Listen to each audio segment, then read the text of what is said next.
Attention Outlook.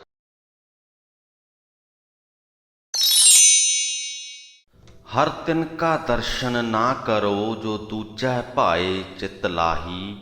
धुर करता आप लिख पाया तिस नाल किहो चारा नाही। हे सिखो, रब करके उन्हां दा दर्शन भी ना करो जो सतगुरु नूं छड्ड के माया दे प्यार विच चित जोड़दे हन।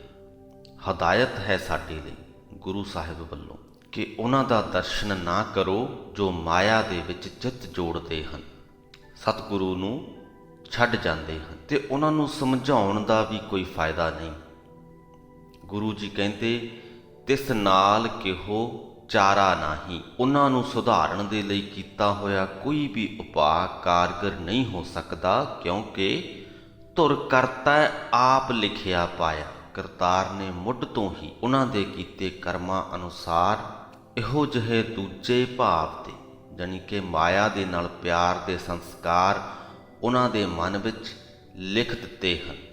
ਪ੍ਰਮਾਤਮਾ ਨੇ ਉਹਨਾਂ ਦੇ ਮਨ ਵਿੱਚ ਮਾਇਆ ਦਾ ਪਿਆਰ ਹੀ ਲਿਖਿਆ ਹੈ, ਤਾਂ ਉਹ ਮਾਇਆ ਨੂੰ ਹੀ ਪਿਆਰ ਕਰਨਗੇ। ਸਤਿਗੁਰੂ ਦਾ ਪਿਆਰ ਉਹਨਾਂ ਦੇ ਮਨ ਵਿੱਚ ਲਿਖਿਆ ਹੀ ਨਹੀਂ, ਉਹਨਾਂ ਦੇ ਕਰਮਾਂ ਦੇ ਵਿੱਚ ਲਿਖਿਆ ਹੀ ਨਹੀਂ, ਤਾਂ ਸਤਿਗੁਰੂ ਦੇ ਨਾਲ ਉਹ ਪਿਆਰ ਕਿੰਜ ਕਰ ਸਕਦੇ ਨੇ। ਜਨ ਨਾਨਕ ਨਾਮ ਅਰਾਧ ਤੂੰ ਤਿਸ ਅੱਪੜ ਕੋ ਨਾ ਸਕਾਹੀ। ਹੇ ਦਾਸ ਨਾਨਕ, ਤੂੰ ਨਾਮ ਜਪ। ਨਾਮ ਜਪਣ ਵਾਲੇ ਦੀ ਬਰਾਬਰੀ ਕੋਈ ਨਹੀਂ ਕਰ ਸਕਦਾ। ਨਾਵੈ ਕੀ ਵਡਿਆਈ ਵੱਡੀ ਹੈ, ਨਿਤ ਸਵਾਈ ਚੜਾ ਚੜਾਈ। ਨਾਮ ਦੀ ਮਹਿਮਾ ਬਹੁਤ ਵੱਡੀ ਹੈ, ਦਿਨੋਂ ਦਿਨ ਵੱਧਦੀ ਜਾਂਦੀ ਹੈ। ਮਹਿਲਾ ਚੌਥਾ। ਜੇ ਹੁੰਦਾ ਗੁਰੂ ਬਹਿ ਟਿਕਿਆ ਤਿਸ ਜਨ ਕੀ ਵਡਿਆਈ ਵੱਡੀ ਹੋਈ। ਬਹਿ ਟਿਕਿਆ ਤੋਂ ਭਾਵ ਬੈਠ ਕੇ ਤਿਲਕ ਦੇਣਾ। ਤਿਲਕ ਦੇਣ ਦੀ ਪ੍ਰਕਿਰਿਆ ਰਾਜ ਭਾਗ ਸੰਭਾਲਣ ਦੀ ਪ੍ਰਕਿਰਿਆ ਹੁੰਦੀ ਸੀ।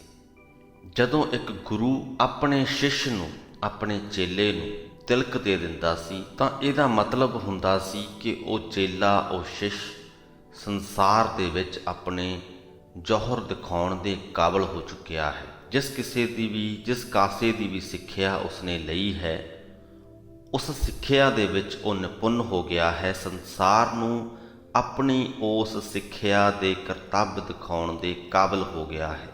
ਤੇ ਗੁਰੂ ਜੀ ਇੱਥੇ ਕਹਿੰਦੇ ਹਨ ਕਿ ਜਿਸ ਮਨੁੱਖ ਨੂੰ ਸਤਿਗੁਰੂ ਨੇ ਆਪ ਬੈਠ ਕੇ ਤਿਲਕ ਦਿੱਤਾ ਹੋਵੇ, ਉਸ ਦੀ ਬਹੁਤ ਸ਼ੋਭਾ ਹੁੰਦੀ ਹੈ। ਇੱਥੇ ਇਹ ਗੱਲ ਵੀ ਜਾਣ ਲੈਣੀ ਜ਼ਰੂਰੀ ਹੈ ਕਿ ਤਿਲਕ ਦੇਣ ਦੀ ਸਰੀਰਕ ਪ੍ਰਕਿਰਿਆ ਦਾ ਸਿਰਫ ਹਵਾਲਾ ਦਿੱਤਾ ਗਿਆ ਹੈ, ਇਹਦੇ ਪਿੱਛੇ ਦੇ ਭਾਵ ਨੂੰ ਸਮਝਣ ਦੀ ਲੋੜ ਹੈ।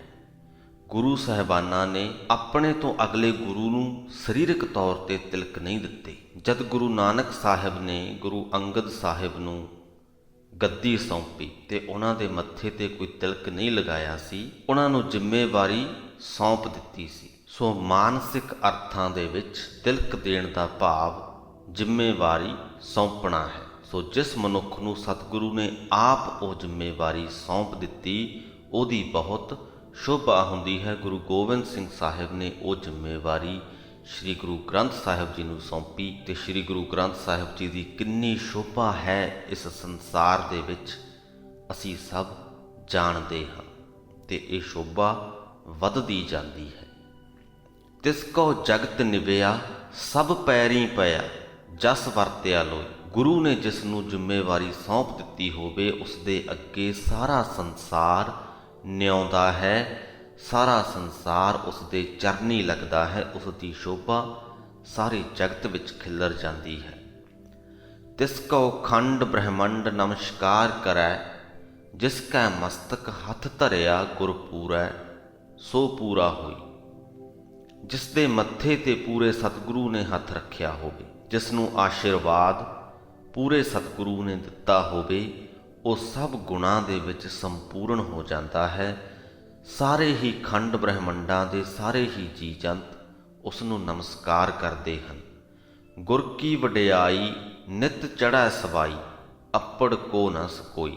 ਸਤਿਗੁਰੂ ਦੀ ਵਡਿਆਈ ਦਿਨੋਂ ਦਿਨ ਵੱਧਦੀ ਹੈ, ਕੋਈ ਮਨੁੱਖ ਉਸ ਦੀ ਬਰਾਬਰੀ ਨਹੀਂ ਕਰ ਸਕਦਾ।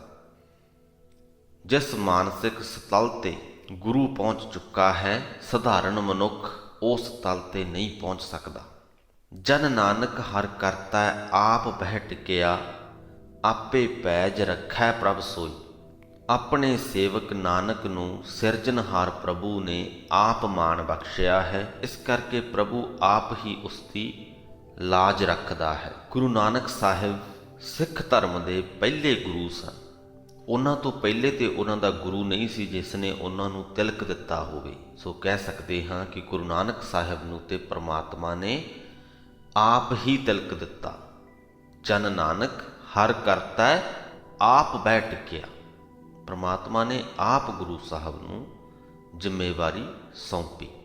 ਪੌੜੀ। ਕਾਇਆ ਕੋਟ ਅਪਾਰ ਹੈ, ਅੰਦਰ ਹਟ ਨਾਲੇ, ਗੁਰਮੁਖ ਸੌਦਾ ਜੋ ਕਰੇ, ਹਰ ਵਸਤ ਸੰਭਾਲੇ। ਕਾਇਆ ਤੋਂ ਭਾਵ ਸਾਡਾ ਸਰੀਰ, ਕੋਟ ਤੋਂ ਭਾਵ ਕਿਲਾ। ਜੋ ਮਨੁੱਖਾ ਸਰੀਰ ਹੈ ਇੱਕ ਸੁੰਦਰ ਕਿਲਾ ਹੈ, ਜਿਸ ਵਿੱਚ ਇਹ ਮੰਨ ਲਵੋ ਕਿ ਸੁੰਦਰ ਬਾਜ਼ਾਰ ਵੀ ਹਨ। ਸਾਡੇ ਸਾਰੇ ਜੋ ਗਿਆਨ ਇੰਦਰੇ ਹਨ ਉਹ ਹੱਟੀਆਂ ਹਨ, ਜਿਨ੍ਹਾਂ ਦੇ ਰਾਹੀਂ ਅਸੀਂ ਸੌਦਾ ਖਰੀਦ ਵੇਚ ਸਕਦੇ ਹਾਂ।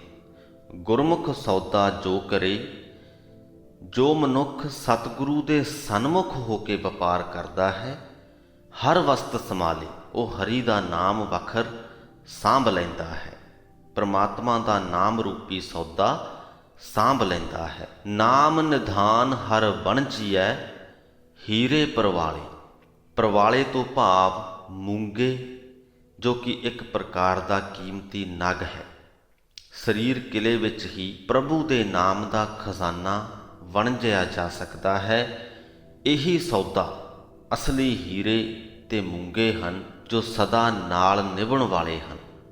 ਸਰੀਰਕ ਤੌਰ ਤੇ ਸਾਡੇ ਕੋਲ ਹੀਰੇ ਜਵਾਹਰਾਤ ਪਏ ਨੇ, ਉਹ ਦੁੱਖ ਦੀ ਘੜੀ ਦੇ ਵਿੱਚ, ਸੰਕਟ ਦੀ ਘੜੀ ਦੇ ਵਿੱਚ ਸਾਡੇ ਮਨ ਨੂੰ ਸ਼ਾਂਤ ਨਹੀਂ ਰੱਖ ਸਕਦੇ, ਸਾਡੇ ਮਨ ਨੂੰ ਸ਼ਾਂਤੀ ਪ੍ਰਦਾਨ ਨਹੀਂ ਕਰ ਸਕਦੇ। ਬੇਸ਼ੱਕ ਜਿੰਨੇ ਵੀ ਹੀਰੇ ਜਵਾਹਰਾਤ ਸਾਡੇ ਕੋਲ ਪਏ ਹੋਣ, ਵਿੱਤੀ ਤੌਰ ਤੇ ਕੋਈ ਸੰਕਟ ਦੀ ਘੜੀ ਆ ਜਾਵੇ, ਉਹਨਾਂ ਨੂੰ ਵੇਚ ਕੇ ਅਸੀਂ ਵਿੱਤੀ ਸੰਕਟ ਦੇ ਵਿੱਚੋਂ ਤਾਂ ਨਿਕਲ ਸਕਦੇ ਹਾਂ, ਪਰ ਉਸ ਸੰਕਟ ਦਾ ਸਾਡੇ ਮਨ ਤੇ ਜੋ ਪ੍ਰਭਾਵ ਪੈਂਦਾ ਹੈ, ਸਾਡੇ ਮਨ ਨੂੰ ਜੋ ਦੁੱਖ ਹੁੰਦਾ ਹੈ, ਜੋ ਪਰੇਸ਼ਾਨੀ ਹੁੰਦੀ ਹੈ, ਉਸ ਦੁੱਖ ਪਰੇਸ਼ਾਨੀ ਨੂੰ ਹੀਰੇ ਜਵਾਹਰਾਤ ਦੂਰ ਨਹੀਂ ਕਰ ਸਕਦੇ। ਵਿੱਤੀ ਸੰਕਟ ਦੇ ਵਿੱਚੋਂ ਵੀ ਸਾਨੂੰ ਕੱਢ ਤੇ ਲੈਂਦੇ ਨੇ, ਪਰ ਫਿਰ ਅਸੀਂ ਇਸ ਗੱਲ ਤੇ ਵੀ ਝੂਰਦੇ ਰਹਿੰਦੇ ਹਾਂ ਕਿ ਮੇਰੇ ਹੀਰੇ ਜਵਾਹਰਾਤ ਵੇਚੇ ਗਏ। ਸੋ ਮਨ ਦੇ ਪੱਖ ਤੋਂ ਵੇਖਿਆ ਜਾਵੇ ਤੇ ਹੋਰ ਵੀ ਜ਼ਿਆਦਾ ਅਸ਼ਾਂਤੀ ਦਾ ਕਾਰਨ ਬਣ ਜਾਂਦੇ ਨੇ ਹੀਰੇ ਜਵਾਹਰਾਤ। ਪਰ ਜੇ ਪ੍ਰਮਾਤਮਾ ਦੇ ਨਾਮ ਰੂਪੀ ਹੀਰਾ ਆਪਣੇ ਮਨ ਦੇ ਕਿਲੇ ਦੇ ਵਿੱਚ ਜੜਿਆ ਹੋਵੇ ਤਾਂ ਸਰੀਰਕ ਤੌਰ ਤੇ ਬੇਸ਼ੱਕ ਜਿੰਨੇ ਵੀ ਕਸ਼ਟ ਆ ਜਾਣ ਜ਼ਿੰਦਗੀ ਦੇ ਵਿੱਚ, ਮਾਨਸਿਕ ਤੌਰ ਤੇ ਕਦੇ ਵੀ ਡੋਲਾਂਗੇ ਨਹੀਂ, ਮਾਨਸਿਕ ਤੌਰ ਤੇ ਕਦੇ ਪਰੇਸ਼ਾਨ ਨਹੀਂ ਹੋਵਾਂਗੇ। ਦੂਜੀ ਗੱਲ ਇੱਥੇ ਗੌਰ ਕਰਨ ਵਾਲੀ ਇਹ ਹੈ ਕਿ ਜਦ ਅਸੀਂ ਕਿਸੇ ਨੂੰ ਕਹਿ ਦਈਏ ਕਿ ਪ੍ਰਮਾਤਮਾ ਦਾ ਨਾਮ ਜਪਿਆ ਕਰ, ਤਾਂ ਮਨੁੱਖ ਆਪਣੇ ਸਰੀਰ ਵਿੱਚ ਝਾਕਣ ਦੀ ਬਜਾਏ ਬਾਹਰ ਵੱਲ ਨੂੰ ਝਾਕਦਾ ਹੈ, ਕਿਸੇ ਧਾਰਮਿਕ ਸਥਾਨ ਵੱਲ ਨੂੰ ਵੇਖੇਗਾ, ਕਿਸੇ ਸੰਤ ਮਹਾਂਪੁਰਖ ਦਾ ਡੇਰਾ ਲੱਭੇਗਾ ਕਿ ਉੱਥੇ ਜਾ ਕੇ ਨਾਮ ਜਪਿਆ ਜਾ ਸਕਦਾ ਹੈ। ਪਰ ਅਗਲੀ ਪੰਕਤੀ ਦੇ ਵਿੱਚ ਗੁਰੂ ਜੀ ਸਾਨੂੰ ਦੱਸਦੇ ਹਨ, ਬਿਨ ਕਾਇਆ ਜੇ ਹੋਰ ਥੈਂ ਧਨ ਖੋਜਦੇ, ਸੇ ਮੂੜ ਬੇਤਾਲੇ। ਜੋ ਮਨੁੱਖ ਪ੍ਰਮਾਤਮਾ ਦੇ ਨਾਮ ਨਿਧਾਨ ਨੂੰ, ਨਾਮ ਰੂਪੀ ਖਜ਼ਾਨੇ ਨੂੰ ਆਪਣੇ ਸਰੀਰ ਤੋਂ ਬਿਨਾਂ ਕਿਸੇ ਹੋਰ ਥਾਂ ਭਾਲਦੇ ਹਨ, ਉਹ ਮੂਰਖ ਹਨ ਤੇ ਮਨੁੱਖੀ ਸਰੀਰ ਵਿੱਚ ਆਏ ਹੋਏ ਭੂਤਾਂ ਵਰਗੇ ਹਨ। ਸੇ ਉੱਜੜ ਭਰਮ ਭਵਾਹੀਐ, ਜਿਉਂ ਝਾੜ ਮਿਰਗ ਭਾਲੇ। ਮਿਰਗ ਹੁੰਦਾ ਹੈ ਹਿਰਨ। ਕਿਹਾ ਜਾਂਦਾ ਹੈ ਕਿ ਹਿਰਨ ਦੀ ਨਾਭੀ ਦੇ ਵਿੱਚ ਕਸਤੂਰੀ ਹੁੰਦੀ ਹੈ, ਕਿਉਂਕਿ ਨਾਭੀ ਦੇ ਵਿੱਚ ਹੈ, ਸੋ ਸੁਭਾਵਿਕ ਹੀ ਹਿਰਨ ਨੂੰ ਉਸ ਦੀ ਖੁਸ਼ਬੂ ਆਉਂਦੀ ਹੈ, ਵਾਸ਼ਨਾ ਆਉਂਦੀ ਹੈ। ਪਰ ਹਿਰਨ ਨੂੰ ਨਹੀਂ ਪਤਾ ਕਿ ਇਹ ਵਾਸ਼ਨਾ ਉਹਦੀ ਨਾਭੀ ਦੇ ਵਿੱਚ ਪਈ ਕਸਤੂਰੀ ਦੇ ਵਿੱਚੋਂ ਆ ਰਹੀ ਹੈ। ਉਹ ਉਸ ਵਾਸ਼ਨਾ ਨੂੰ ਲੱਭਦਾ ਵਣਾਂ ਦੇ ਵਿੱਚ ਭਟਕਦਾ ਫਿਰਦਾ ਹੈ। ਜਿੱਥੇ ਵੀ ਜਾਏਗਾ ਵਾਸ਼ਨਾ ਤੇ ਨਾਲ ਹੀ ਜਾਏਗੀ, ਪਰ ਦਿਖਦੀ ਉਹਨੂੰ ਹੈ ਨਹੀਂ। ਉਹਨੂੰ ਲੱਭਦਾ ਲੱਭਦਾ ਭਟਕਦਾ ਹੀ ਰਹਿੰਦਾ ਹੈ ਕਿ ਕਿਤੋਂ ਲੱਭ ਜਾਏ। ਇਹੀ ਹਾਲ ਮਨੁੱਖ ਦਾ ਹੈ। ਪਰਮਾਤਮਾ ਦਾ ਨਾਮ ਤੇ ਸਾਡੇ ਅੰਦਰ ਵਸਦਾ ਹੈ। ਅਸੀਂ ਅੰਦਰੋਂ ਲੱਭਣ ਦੀ ਕੋਸ਼ਿਸ਼ ਨਹੀਂ ਕਰਦੇ, ਬਾਹਰ ਹੀ ਭਟਕਦੇ ਫਿਰਦੇ ਹਾਂ ਤੇ ਫਿਰ ਕਹਿੰਦੇ ਹਾਂ ਕਿ ਮਨ ਨੂੰ ਸ਼ਾਂਤੀ ਨਹੀਂ ਮਿਲੀ। ਸ਼ਾਂਤੀ ਕਿਉਂ ਨਹੀਂ ਮਿਲਦੀ? ਸਭ ਕੁਝ ਹੋਣ ਦੇ ਬਾਵਜੂਦ ਵੀ ਅਸੀਂ ਦੁਖੀ ਕਿਉਂ ਰਹਿੰਦੇ ਹਾਂ? ਕਿਉਂਕਿ ਆਪਣੇ ਅੰਦਰ ਨਹੀਂ ਝਾਕਦੇ। ਅੰਦਰ ਝਾਕੀਏ, ਅੰਦਰੋਂ ਪ੍ਰਮਾਤਮਾ ਦੇ ਨਾਮ ਦੀ ਖੋਜ ਕਰੀਏ ਤਾਂ ਆਪਣੇ ਆਪ ਦੇ ਵਿੱਚ ਹੀ ਟਿਕ ਜਾਵਾਂਗੇ।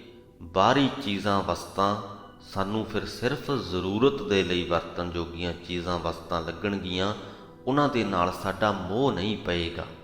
ਸ਼ਲੋਕ ਮਹਿਲਾ ਚੌਥਾ। ਜੋ ਨਿੰਦਾ ਕਰੇ ਸਤਿਗੁਰ ਪੂਰੇ ਕੀ, ਸੋ ਔਖਾ ਜਗ ਮਹਿ ਹੋਇਆ।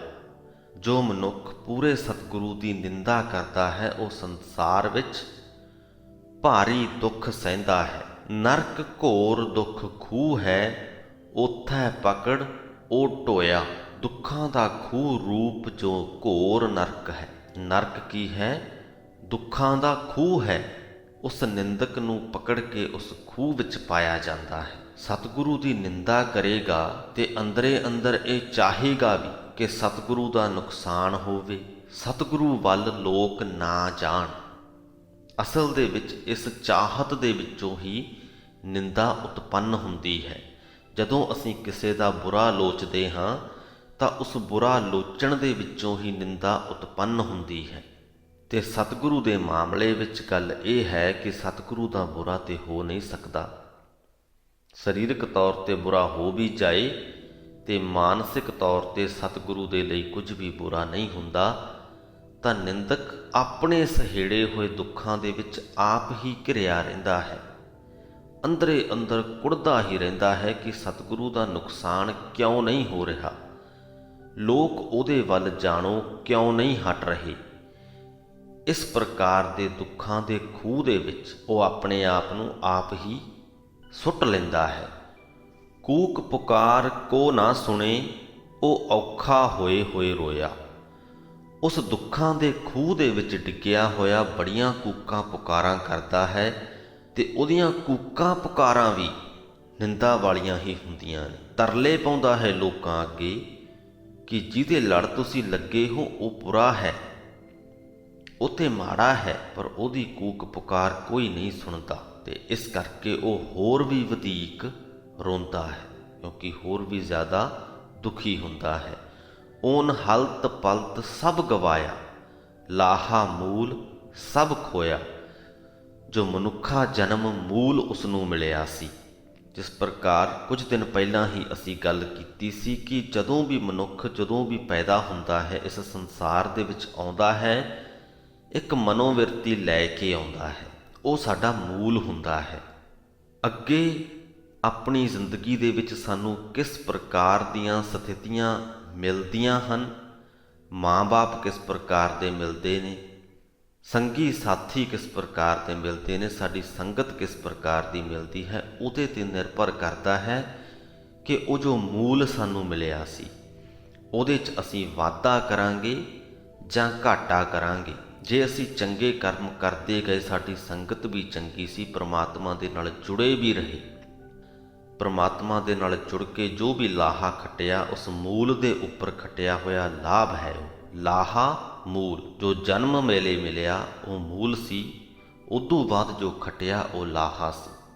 ਪਰ ਜੇ ਸਤਿਗੁਰੂ ਦੀ ਨਿੰਦਾ ਕਰ ਬੈਠੀਏ ਤਾਂ ਮੂਲ ਵੀ ਗਵਾ ਲੈਂਦੇ ਹਾਂ ਤੇ ਲਾਹਾ ਵੀ ਗਵਾ ਲੈਂਦੇ ਹਾਂ। ਹਲਤ ਪਲਤ ਸਭ ਗਵਾਇਆ, ਅਸੀਂ ਆਪਣਾ ਲੋਕ ਵੀ ਤੇ ਪਰਲੋਕ ਵੀ ਗਵਾ ਲੈਂਦੇ ਹਾਂ। ਸੰਕਟ ਦੀ ਘੜੀ ਵੇਲੇ ਜੋ ਸਾਨੂੰ ਸਹਾਰਾ ਮਿਲਣਾ ਸੀ ਉਹਦੇ ਤੋਂ ਵੀ ਹੱਥ ਧੋ ਬੈਠਦੇ ਹਾਂ ਤੇ ਖੁਸ਼ੀਆਂ ਦੀ ਘੜੀ ਦੇ ਵਿੱਚ ਜੋ ਖੁਸ਼ ਹੋਣਾ ਸੀ ਉਹਦੇ ਤੋਂ ਵੀ ਜਾਂਦੇ ਰਹਿੰਦੇ ਹਾਂ। ਓਨ ਹਲਤ ਪਲਤ ਸਭ ਗਵਾਇਆ, ਲਾਹਾ ਮੂਲ ਸਭ ਖੋਇਆ। ਉਹ ਤੇਲੀ ਸੰਦਾ ਬਲਦ ਕਰ, ਨਿਤ ਭਲਕੇ ਉੱਠ ਪ੍ਰਭ ਜੋਇਆ। ਜਿਸ ਪ੍ਰਕਾਰ ਤੇਲੀ ਦਾ ਬਲਦ ਹੁੰਦਾ ਹੈ, ਉਸ ਨੂੰ ਉਹ ਸਵੇਰੇ ਹੀ ਕੋਹਲੂ ਦੇ ਨਾਲ ਜੋੜ ਲੈਂਦਾ ਹੈ, ਸਾਰੀ ਦਿਹਾੜੀ ਉਸ ਤੋਂ ਮਿਹਨਤ ਕਰਵਾਉਂਦਾ ਹੈ। ਸੋ ਨਿੰਦਕ ਦੇ ਲਈ ਤੇਲੀ ਹੋ ਜਾਂਦਾ ਹੈ ਪਰਮਾਤਮਾ ਤੇ ਨਿੰਦਕ ਖੁਦ ਹੋ ਜਾਂਦਾ ਹੈ ਉਸ ਤੇਲੀ ਦਾ ਬਲਦ, ਤੇ ਪਰਮਾਤਮਾ ਫਿਰ ਹਰ ਰੋਜ਼ ਉਹਨੂੰ ਇਸ ਦੁੱਖਾਂ ਦੇ ਗੇੜ ਦੇ ਵਿੱਚ ਜੋੜੀ ਰੱਖਦਾ ਹੈ। ਹਰ ਵੇਖੈ ਸੁਣੈ ਨਿਤ ਸਭ ਕਿਛ, ਤਿਦੋਂ ਕਿਛ ਗੁੱਝਾ ਨਾ ਹੋਇਆ। ਬਹੁਤ ਮਹੱਤਵਪੂਰਨ ਸੰਦੇਸ਼ ਇਸ ਪੰਕਤੀ ਦੇ ਵਿੱਚ ਹੈ ਕਿ ਹਰੀ ਸਦਾ ਇਹ ਸਭ ਕੁਝ ਵੇਖਦਾ ਤੇ ਸੁਣਦਾ ਹੈ। ਉਸ ਤੋਂ ਕੋਈ ਗੱਲ ਲੁਕੀ ਨਹੀਂ ਰਹਿ ਸਕਦੀ। ਦੂਜੇ ਮਨੁੱਖ ਤੋਂ ਤੁਸੀਂ ਲੱਖ ਗੱਲਾਂ ਛੁਪਾ ਸਕਦੇ ਹੋ। ਜੋ ਤੁਹਾਡੇ ਮਨ ਵਿੱਚ ਹੈ ਉਹ ਤੁਸੀਂ ਦੂਸਰੇ ਨੂੰ ਦੱਸੋ ਜਾਂ ਨਾ ਦੱਸੋ, ਤੁਹਾਡੀ ਮਰਜ਼ੀ ਹੈ। ਤੁਸੀਂ ਚਾਹੋ ਤੇ ਦੂਸਰੇ ਤੋਂ ਤੁਹਾਡੇ ਮਨ ਦੀ ਗੱਲ ਲੁਕੋ ਸਕਦੇ ਹੋ, ਪਰ ਪ੍ਰਮਾਤਮਾ ਤੋਂ ਨਹੀਂ ਲੁਕੋ ਸਕਦੇ। ਪ੍ਰਮਾਤਮਾ ਤੋਂ ਕੁਝ ਵੀ ਗੁੱਝਾ ਨਹੀਂ ਰਹਿ ਸਕਦਾ। ਤੁਹਾਡੇ ਦਿਲ ਵਿੱਚ ਜੋ ਕੁਝ ਵੀ ਹੈ ਪ੍ਰਮਾਤਮਾ ਵੇਖ ਸਕਦਾ ਹੈ। ਤੁਸੀਂ ਆਪਣੇ ਆਪ ਨਾਲ ਜੋ ਗੱਲਾਂ ਕਰਦੇ ਹੋ ਉਹ ਹੋਰ ਕੋਈ ਸੁਣ ਸਕੇ ਜਾਂ ਨਾ ਸੁਣ ਸਕੇ, ਪ੍ਰਮਾਤਮਾ ਸੁਣ ਸਕਦਾ ਹੈ। ਇਸ ਗੱਲ ਦਾ ਸਦਾ ਧਿਆਨ ਰੱਖਿਆ ਕਰੋ। ਜੇਕਰ ਤੁਸੀਂ ਇਹ ਗੱਲ ਆਪਣੇ ਮਨ ਦੇ ਵਿੱਚ ਵਸਾ ਲਈ, ਤੁਹਾਡਾ ਜੀਵਨ ਬਹੁਤ ਸੁਖਾਲਾ ਹੋ ਜਾਏਗਾ। ਤੁਸੀਂ ਊਟ ਪਟਾਂਗ ਨਾ ਸੋਚੋਗੇ ਨਾ ਵੇਖੋਗੇ, ਕਿਉਂਕਿ ਤੁਹਾਡੇ ਮਨ ਵਿੱਚ ਜਦ ਵੀ ਕਦੇ ਕਿਸੇ ਵੀ ਪ੍ਰਕਾਰ ਦਾ ਗਲਤ ਖਿਆਲ ਆਏਗਾ, ਪਰਮਾਤਮਾ ਤੁਹਾਨੂੰ ਦੱਸੇਗਾ ਕਿ ਇਹ ਗਲਤ ਹੈ। ਤੁਸੀਂ ਉਹਨੂੰ ਸੋਚਣਾ ਬੰਦ ਕਰ ਦਿਓਗੇ। ਤੁਸੀਂ ਪਰਮਾਤਮਾ ਦੀ ਗੱਲ ਸੁਣਨ ਲੱਗੋਗੇ। ਉਹ ਸਾਡੇ ਅੰਦਰ ਵਸਦਾ ਹੋਇਆ ਸਾਨੂੰ ਬਹੁਤ ਕੁਝ ਦੱਸਦਾ ਹੈ। ਬਹੁਤ ਵਾਰ ਸਾਨੂੰ ਬਹੁਤ ਕੁਝ ਕਰਨ ਤੋਂ ਵਰਜਦਾ ਹੈ, ਪਰ ਅਸੀਂ ਕਈ ਵਾਰ ਪਰਮਾਤਮਾ ਦੀਆਂ ਹੀ ਗੱਲਾਂ ਨੂੰ ਅਣਸੁਣਿਆ ਕਰ ਦਿੰਦੇ ਹਾਂ। ਤੇ ਖਮਿਆਜਾ ਕੌਣ ਭੁਗਤਦਾ ਹੈ? ਅਸੀਂ ਹੀ ਭੁਗਤਦੇ ਹਾਂ। ਸਾਨੂੰ ਹੀ ਭੁਗਤਣਾ ਪੈਂਦਾ ਹੈ, ਕਿਉਂਕਿ ਜੈਸਾ ਬੀਜੇ ਸੋ ਲੁਣੈ, ਜਿਹਾ ਪੁਰਬ ਕਿਨੈ ਬੋਇਆ। ਜਿਹਾ ਬੀਜ ਕਿਸੇ ਜੀਵ ਨੇ ਮੁੱਢ ਤੋਂ ਬੀਜਿਆ ਹੈ ਤੇ ਜਿਹਾ ਉਹ ਹੁਣ ਬੀਜ ਰਿਹਾ ਹੈ, ਉਹ ਜਿਹਾ ਫਲ ਉਹ ਖਾਂਦਾ ਹੈ। ਇਸ ਗੱਲ ਤੇ ਸ੍ਰੀ ਗੁਰੂ ਗ੍ਰੰਥ ਸਾਹਿਬ ਜੀ ਦੇ 308ਵੇਂ ਅੰਗ ਦੀ ਬਾਣੀ ਦੇ ਵਿੱਚ ਆਪਾਂ ਬੜੇ ਵਿਸਥਾਰ ਪੂਰਵਕ ਚਰਚਾ ਕੀਤੀ ਹੈ। ਜੇਕਰ ਤੁਹਾਨੂੰ ਉਹ ਯਾਦ ਹੈ ਤਾਂ ਕਮੈਂਟ ਦੇ ਵਿੱਚ ਜ਼ਰੂਰ ਆਪਣੇ ਵਿਚਾਰ ਦਿਓ ਕਿ ਤੁਸੀਂ ਉਸ ਤੋਂ ਕੀ ਸਿੱਖਿਆ ਤੇ ਇਸ ਪੰਕਤੀ ਤੋਂ ਤੁਸੀਂ ਕੀ ਸਿੱਖਦੇ ਹੋ। ਇਹ ਜੋ ਬੀਜ ਹੈ, ਤੁਹਾਡੇ ਲਈ ਇਹ ਸਵਾਲ ਹੈ ਕਿ ਇਹ ਜੋ ਬੀਜ ਬੀਜਣ ਦੀ ਗੱਲ ਗੁਰੂ ਜੀ ਕਰ ਰਹੇ ਨੇ, ਇਹ ਬੀਜ ਕਿੱਥੇ ਬੀਜਣਾ ਹੈ? ਇਸ ਸਵਾਲ ਦਾ ਜਵਾਬ ਕਮੈਂਟ ਸੈਕਸ਼ਨ ਦੇ ਵਿੱਚ ਜ਼ਰੂਰ ਦਿਓ। ਹੁਣ ਆਪਾਂ ਅੱਗੇ ਚੱਲਦੇ ਹਾਂ।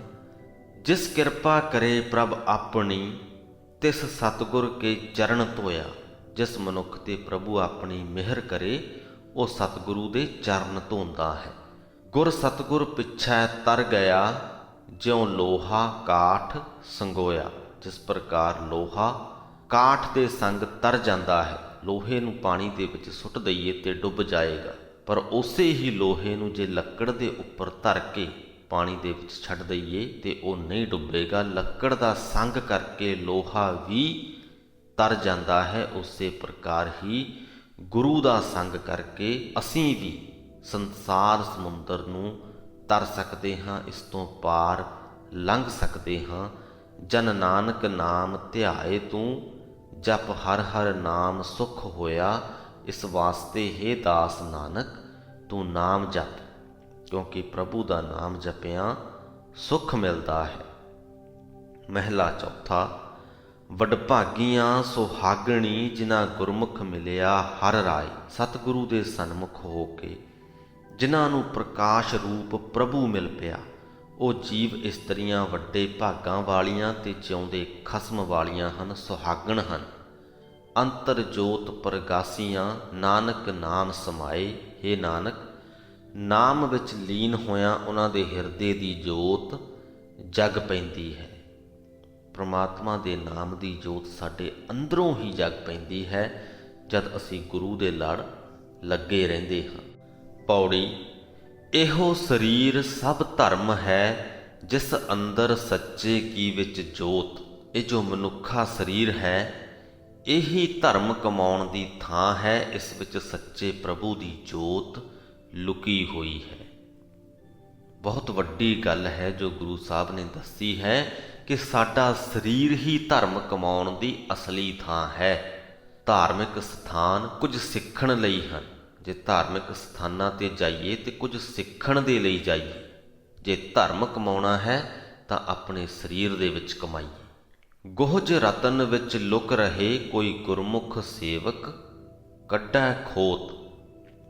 ਇਸ ਸਰੀਰ ਦੇ ਵਿੱਚ ਦੈਵੀ ਗੁਣ ਰੂਪ ਗੁੱਝੇ ਲਾਲ ਲੁਕੇ ਹੋਏ ਹਨ।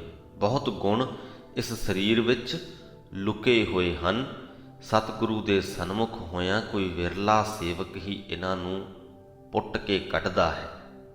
ਡੂੰਘੀ ਵਿਚਾਰ ਕਰਕੇ ਉਹਨਾਂ ਗੁਣਾਂ ਤੱਕ ਪਹੁੰਚਦਾ ਹੈ ਤੇ ਜਦੋਂ ਪਹੁੰਚ ਗਿਆ, ਸਭ ਆਤਮ ਰਾਮ ਪਛਾਣਿਆ ਤਾਂ ਇੱਕ ਰਵਿਆ ਇੱਕੋ ਓਤ ਪੋਤ। ਜਦੋਂ ਉਹਨਾਂ ਲਾਲਾਂ ਨੂੰ, ਉਹਨਾਂ ਲੁਕੇ ਹੋਏ ਗੁਣਾਂ ਨੂੰ ਮਨੁੱਖ ਲੱਭ ਲਵੇ, ਤਦੋਂ ਇੱਕ ਪ੍ਰਭੂ ਨੂੰ ਸਾਰੀ ਸ੍ਰਿਸ਼ਟੀ ਵਿੱਚ ਇਸ ਤਰ੍ਹਾਂ ਰਵਿਆ ਹੋਇਆ ਪਛਾਣਦਾ ਹੈ ਜਿਵੇਂ ਤਾਣੇ ਤੇ ਪੇਟੇ ਵਿੱਚ ਇੱਕੋ ਸੂਤਰ ਹੁੰਦਾ ਹੈ। ਇੱਕ ਹੀ ਧਾਗਾ ਤਾਣੇ ਪੇਟੇ ਵਿੱਚ ਜਿਵੇਂ ਰਚਿਆ ਮਿਚਿਆ ਹੁੰਦਾ ਹੈ, ਉਸੇ ਪ੍ਰਕਾਰ ਹੀ ਉਹ ਮਨੁੱਖ ਪਰਮਾਤਮਾ ਨੂੰ ਸ੍ਰਿਸ਼ਟੀ ਦੇ ਵਿੱਚ ਰਚਿਆ ਮਿਚਿਆ ਮਹਿਸੂਸ ਕਰਦਾ ਹੈ। ਇੱਕ ਦੇਖਿਆ, ਇੱਕ ਮੰਨਿਆ, ਇੱਕੋ ਸੁਣਿਆ ਸ਼ਰਵਣ ਸਰੋਤ। ਤਦੋਂ ਉਹ ਸੇਵਕ ਸਾਰੇ ਸੰਸਾਰ ਵਿੱਚ ਇੱਕ ਹਰੀ ਨੂੰ ਹੀ ਵੇਖਦਾ ਹੈ, ਇੱਕ ਨੂੰ ਹੀ ਮੰਨਦਾ ਹੈ, ਇੱਕ ਤੇ ਭਰੋਸਾ ਰੱਖਦਾ ਹੈ ਤੇ ਆਪਣੇ ਕੰਨੀ ਇੱਕ ਹਰੀ ਦੀਆਂ ਹੀ ਗੱਲਾਂ ਸੁਣਦਾ ਹੈ। ਜਨ ਨਾਨਕ ਨਾਮ ਸਲਾਹੇ ਤੂੰ, ਸੱਚ ਸੱਚੇ ਸੇਵਾ ਤੇਰੀ ਹੋਤ। ਹੇ ਦਾਸ ਨਾਨਕ, ਤੂੰ ਵੀ ਇਸੇ ਤਰ੍ਹਾਂ ਨਾਮ ਦੀ ਉਸਤਤ ਕਰ। ਸੱਚਮੁੱਚ ਤੇਰੀ ਇਹ ਸੇਵਾ ਪ੍ਰਭੂ ਦੇ ਦਰ 'ਤੇ ਕਬੂਲ ਹੋਵੇਗੀ। ਸੋ ਇਸ ਦੇ ਨਾਲ ਹੀ ਸ੍ਰੀ ਗੁਰੂ ਗ੍ਰੰਥ ਸਾਹਿਬ ਜੀ ਦੇ 309ਵੇਂ ਅੰਗ ਦੀ ਬਾਣੀ ਦੀ ਵਿਆਖਿਆ ਦੀ ਸਮਾਪਤੀ ਹੁੰਦੀ ਹੈ ਜੀ। ਅੱਜ ਦੀ ਬਾਣੀ ਦੀ ਸ਼ੁਰੂਆਤ ਹੀ ਇੱਕ ਹਦਾਇਤ ਦੇ ਨਾਲ ਹੋਈ ਹੈ। ਗੁਰੂ ਸਾਹਿਬ ਨੇ ਸਾਨੂੰ ਹਦਾਇਤ ਕੀਤੀ ਹੈ ਕਿ ਉਹਨਾਂ ਦਾ ਦਰਸ਼ਨ ਵੀ ਨਾ ਕਰੋ ਜੋ ਮਾਇਆ ਦੇ ਪਿਆਰ ਵਿੱਚ ਚਿੱਤ ਜੋੜਦੇ ਹਨ, ਜੋ ਗੁਰੂ ਤੋਂ ਬੇਮੁਖ ਹੋਏ ਹਨ। ਇਸ ਤੋਂ ਅੱਗੇ ਗੁਰੂ ਜੀ ਨੇ ਜ਼ਿੰਮੇਵਾਰੀ ਸੌਂਪਣ ਦੀ ਗੱਲ ਕੀਤੀ ਕਿ ਜਿਨ੍ਹਾਂ ਨੂੰ ਗੁਰੂ ਆਪ ਜ਼ਿੰਮੇਵਾਰੀ ਸੌਂਪੇ, ਜਿਨ੍ਹਾਂ ਨੂੰ ਆਪ ਗੁਰੂ ਤਿਲਕ ਦੇਵੇ, ਉਹਨਾਂ ਦੀ ਵਡਿਆਈ ਸੰਸਾਰ ਦੇ ਵਿੱਚ ਵੱਡੀ ਹੁੰਦੀ ਹੈ। ਫਿਰ ਗੱਲ ਆਈ ਸਾਡੇ ਸਰੀਰ ਰੂਪ ਕਿਲੇ ਦੀ, ਜਿਸ ਦੇ ਵਿੱਚ ਕਿ ਗਿਆਨ ਇੰਦਰੇ ਰੂਪ ਬਾਜ਼ਾਰ ਲੱਗੇ ਹਨ। ਇਹਨਾਂ ਬਾਜ਼ਾਰਾਂ 'ਤੇ ਜੇ ਨਾਮ ਦਾ ਸੌਦਾ ਖੱਟਣਾ ਤਾਂ ਗੁਰੂ ਦੇ ਲੜ ਲੱਗਣਾ ਪੈਂਦਾ ਹੈ। ਜੇ ਗੁਰੂ ਦੇ ਲੜ ਨਾ ਲੱਗੀਏ, ਗੁਰੂ ਦੀ ਨਿੰਦਾ ਕਰ ਬੈਠੀਏ ਤਾਂ ਨਿੰਦਕ ਦਾ ਕੀ ਹਾਲ ਹੁੰਦਾ ਹੈ। ਅਗਲੀਆਂ ਪੰਕਤੀਆਂ ਦੇ ਵਿੱਚ ਗੁਰੂ ਜੀ ਨੇ ਸਾਨੂੰ ਦੱਸਿਆ ਤੇ ਅਖੀਰ ਵੱਲ ਨੂੰ ਗੁਰੂ ਜੀ ਨੇ ਇਹ ਵੀ ਸਮਝਾਇਆ ਕਿ ਉਹ ਪ੍ਰਮਾਤਮਾ ਸਭ ਕੁਝ ਵੇਖਦਾ ਵੀ ਹੈ, ਸੁਣਦਾ ਵੀ ਹੈ। ਅਸੀਂ ਦੂਸਰੇ ਮਨੁੱਖ ਤੋਂ ਕੁਝ ਲੁਕੋ ਸਕਦੇ ਹਾਂ, ਪ੍ਰਮਾਤਮਾ ਤੋਂ ਨਹੀਂ। ਤੇ ਬੀਜ ਬੀਜਣ ਦੀ ਗੱਲ ਵੀ ਗੁਰੂ ਜੀ ਨੇ ਦੱਸੀ, ਜਿਸ 'ਤੇ ਕਿ ਤੁਹਾਡੇ ਲਈ ਇੱਕ ਸਵਾਲ ਵੀ ਪੁੱਛਿਆ ਹੈ ਕਿ ਇਹ ਬੀਜ ਬੀਜਣਾ ਹੈ ਤੇ ਕਿੱਥੇ ਬੀਜਣਾ ਹੈ। ਇਹਦਾ ਜਵਾਬ ਤੁਸੀਂ ਜ਼ਰੂਰ ਦਿਓ। ਤੇ ਇੱਕ ਹੋਰ ਸਿੱਖਿਆ ਕਿ ਅਸਲੀ ਧਰਮ ਕਮਾਉਣ ਦੀ ਥਾਂ ਸਾਡਾ ਸਰੀਰ ਹੈ। ਧਰਮ ਕਮਾਉਣਾ ਹੈ ਤਾਂ ਆਪਣੇ ਸਰੀਰ ਦੇ ਵਿੱਚ ਕਮਾਈਏ। ਦੂਰ ਦਰਾਡੀਆਂ ਥਾਵਾਂ 'ਤੇ ਜਾਣ ਦੀ ਲੋੜ ਨਹੀਂ ਧਰਮ ਕਮਾਉਣ ਖਾਤਰ। ਹਾਂ, ਸਿੱਖਿਆ ਲੈਣ ਦੇ ਲਈ ਗੁਰੂ ਦੇ ਦਰ 'ਤੇ ਜਾਣਾ ਵੀ ਪੈ ਜਾਂਦਾ ਹੈ। ਸੋ ਉਮੀਦ ਕਰਦੇ ਹਾਂ ਇਹਨਾਂ ਸਾਰੀਆਂ ਹੀ ਸਿੱਖਿਆਵਾਂ ਨੂੰ ਤੁਸੀਂ ਸੁਹਿਰਦਤਾ ਦੇ ਨਾਲ ਗ੍ਰਹਿਣ ਕੀਤਾ ਹੋਵੇਗਾ ਤੇ ਆਪਣੀ ਜ਼ਿੰਦਗੀ ਦੇ ਵਿੱਚ ਇਹਨਾਂ ਸਿੱਖਿਆਵਾਂ ਨੂੰ ਅਮਲੀ ਰੂਪ ਦੇਣ ਦੀ ਪੂਰੀ ਕੋਸ਼ਿਸ਼ ਕਰੋਗੇ। ਪ੍ਰਮਾਤਮਾ ਤੁਹਾਡੇ 'ਤੇ ਮਿਹਰ ਕਰੇ ਕਿ ਇਹਨਾਂ ਸਿੱਖਿਆਵਾਂ ਨੂੰ ਆਪਣੀ ਜ਼ਿੰਦਗੀ ਦੇ ਵਿੱਚ ਤੁਸੀਂ ਲਾਗੂ ਕਰ ਪਾਓ। ਇੱਥੇ ਹੀ ਅੱਜ ਦੀ ਵੀਡੀਓ ਦੀ ਸਮਾਪਤੀ ਕਰਦੇ ਹਾਂ ਜੀ। ਬੁਲਾਓ ਫਤਿਹ। ਵਾਹਿਗੁਰੂ ਜੀ ਕਾ ਖਾਲਸਾ, ਵਾਹਿਗੁਰੂ ਜੀ ਕੀ ਫਤਿਹ।